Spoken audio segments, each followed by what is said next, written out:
ಕೆಲವೊಂದಿಷ್ಟು ಸತೀಶ್ ಅವರು ಅಧ್ಯಕ್ಷರಾದರೆ ಅವರು ಈ ಒಂದು ಈ PWD ಮಿನಿಸ್ಟರ್ಶಿಪ್ ಮುಂದುವರ್ಸ್ಕೊಂಡು ಹೋಗ್ತಾರೆ ಅನ್ನುವಂಥ ಇವು ಸಹ ಚರ್ಚೆ ಶುರುವಾಗಿಬಿಟ್ಟಿದ್ದಾವೆ.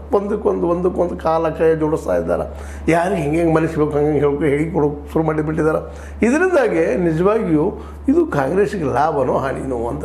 ಯಾಕಂದರೆ ಈಗಾಗಲೇ ಒಂದು ಸ್ವಲ್ಪ DKಶಿ ವಿರೋಧಿಗಳು ಇಲ್ಲಪ್ಪ ಅವ್ರಲ್ಲಿ ಭಾಳ ಇದ್ದಾವೆ, ಎರಡೆರಡು ಪೋರ್ಟ್ಫೋಲಿಯೋಗಳು ಇಟ್ಕೊಂಡಿದ್ದಾರೆ. ಒಂದು ಏನಪ್ಪ ಅಂದ್ರೆ ನೀರಾವರಿ, ಬೃಹತ್ ನೀರಾವರಿ, ಎರಡನೇದು ಬೆಂಗಳೂರು ನಗರದ್ದು ಇಟ್ಕೊಂಡಿದ್ದಾರೆ, ನಗರಾಭಿವೃದ್ಧಿ ಇಟ್ಕೊಂಡಿದ್ದಾರೆ. ಸಾಕಷ್ಟು ಫುಲ್ ಗೌರ್ಮೆಂಟ್ ಏರಿಯಾ ಅದಂತೇಳಿ ಟೀಕಾ ಮಾಡೋರು, ವ್ಯಂಗ್ಯ ಮಾಡೋರು ಇದ್ದಾರೆ.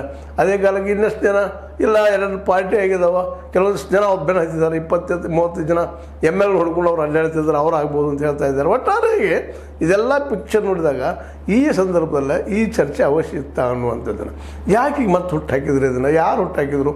ಈ ಹುಟ್ಟ ಎಲ್ಲಿದಂದ್ರೆ ಮುಖ್ಯಮಂತ್ರಿಯವ್ರ ಕಡೆಯಿಂದ ಬರ್ತಾಯಿದೆ ಅಂತ ಸುದ್ದಿ ಬರ್ತಾಯಿದ್ದಾವೆ. ಯಾಕೆ ಇದನ್ನು ಈ ಮುಖ್ಯಮಂತ್ರಿಗಳು ಶುರು ಮಾಡಿದಾರೋ ಅಂತೇಳಿ, ಅವ್ರಿಗೇನು ಅಂಥ ಪ್ರಾಬ್ಲಮ್ ಬಂದಿತ್ತು ಅಂತೇಳಿ. ಯಾಕಂದರೆ ಒಂದು ಕಡೆ ಯಾವ ಒಪ್ಪಂದ ಆಗಿಲ್ಲ ಅಂತ ಹೇಳ್ತಾರೆ ಅವರು ಸ್ವತಃ, ಇವರು DKಶಿ ಅವರು ಒಪ್ಪಂದ ಆಗ್ಯದ ಅಂತ ಹೇಳ್ತಾರೆ. ಇದ್ರಲ್ಲಿ ಯಾರು ಸತ್ಯ ಯಾರು ಸುಳ್ಳು ಅವ್ರಿಗಿರಲಿ. ಆದರೆ ಅದನ್ನು ನೋಡಿಕೊಂಡು ಇನ್ನೊಬ್ರು ನಮ್ಮ ಪರಮೇಶ್ವರಪ್ಪನವರು ಏನಿಲ್ಲ ಮತ್ತು ಎಲ್ಲರೂ ಅವ್ರವ್ರು ಹೊಂದಾಣಿಕೆ ಮಾಡ್ಕೊಂಡು ನಮ್ದೇನು ಕೆಲಸ ಅಂತ ಮಾತಾಡ್ತಾರೆ. ಒಟ್ಟಾರೆಯಾಗಿ ಮೊದಲ ಗೊಂದಲಗೂಡದ ಇದು. ಈ ಗೊಂದಲದಾಗ ಈ ಸಂದರ್ಭದಲ್ಲೇ ಸಂಪುಟ ಸರ್ಜರಿ ಅವಶ್ಯಕತೆ ಅಂದಾಗ ಹೌದು ಸೀನಿಯರ್ ಇದ್ದಂಥವ್ರಿಗೆ ಯಂಗ್ ಜನ್ರೇಷನ್ಗೆ ಹೊಸದಾಗಿ ಕೊಡಬೇಕಾಗಿದೆ. ಅವ್ರಿಗೂ ಪಾಪ ಅಸಮಾಧಾನ ಅದ.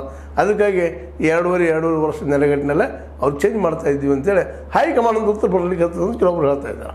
ಒಟ್ಟಿನಲ್ಲೇ ಎಲ್ಲರೂ ಹೇಳೋದು ಏನಪ್ಪ ಅಂದರೆ ಈ ಸಲ ಬದಲಾಗ್ತದೆ, ಚೇಂಜ್ ಆಗ್ತದೆ ಅಂತೇಳಿ. ಮತ್ತು ಮುಖ್ಯಮಂತ್ರಿ ಬದಲಾಗ್ತಾರೆ, ಅಧ್ಯಕ್ಷರು ಬದಲಾಗ್ತಾರೆ ಅಂದಾಗ ಎರಡೂ ಆಗ್ಬೋದು ಅನ್ನೋಂಥ ಮಾತು.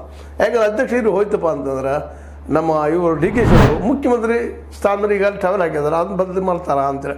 ಮತ್ತು ಈಗಾಗಲೇ ನಮ್ಮ ಸತೀಶ್ ಜಾರಕಿಹೊಳಿ ಅವರು ಇದ್ರ ಮೇಲೆ ಅಧ್ಯಕ್ಷಗಿರಿ ಮೇಲೆ ಟ್ರಾವೆಲ್ ಹಾಕಿದ್ದಾರೆ. ಅವರು ಅಧ್ಯಕ್ಷರಾದ್ರೆ PWD ಬಿಟ್ಕೊಡ್ತಾರ ಅನ್ನುವಂಥ ಮಾತುಗಳು.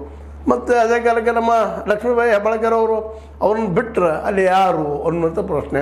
ಯಾಕಂದರೆ ಬೆಳಗಾವಿ ದೊಡ್ಡ ಜಿಲ್ಲೆ ಆಗಿ ಉಳಿದದ, ಅದರಲ್ಲಿ 3 ಮಂದಿ ಆದರೂ ಬೇಕು ಸಚಿವರು ಅನ್ನೋಂಥ ಬೇಡಿಕೆಗಳು.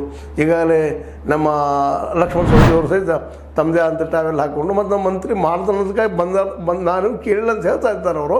ಬಟ್ ಮಂತ್ರಿಗಿರಿ ಕುಳಿತೀವಿ ಅಂತ ಆಶ್ವಾಸನೆ ಕೊಟ್ಟಿದ್ದಾರೆ ಈಗಾಗಲೇ ಹೈಕಮಾಂಡ್ ಆಗಿರ್ಬೋದು ಅಥವಾ ನಮ್ಮ DKಶಿ ಮತ್ತು ಸಿದ್ದರಾಮಯ್ಯವರು ಆಗಿರ್ಬೋದು. ಹಾಗಾಗಿ ಅವರು ಯಾವ BJP ಕಡೆ ಲಕ್ಷ ಹಾಕ್ಲಾರದು ಇವತ್ತಿನವರೆಗೂ ಉಳಿದಿದ್ದಾರೆ ಮತ್ತು ತಮ್ಮ ಏರಿಯಾದ ಅಭಿವೃದ್ಧಿ ಮಾಡ್ತಾ ಹೊರಟಿದ್ದಾರೆ ಈ ಕಾಲಕ್ಕೆ. ಹೀಗಾಗಿ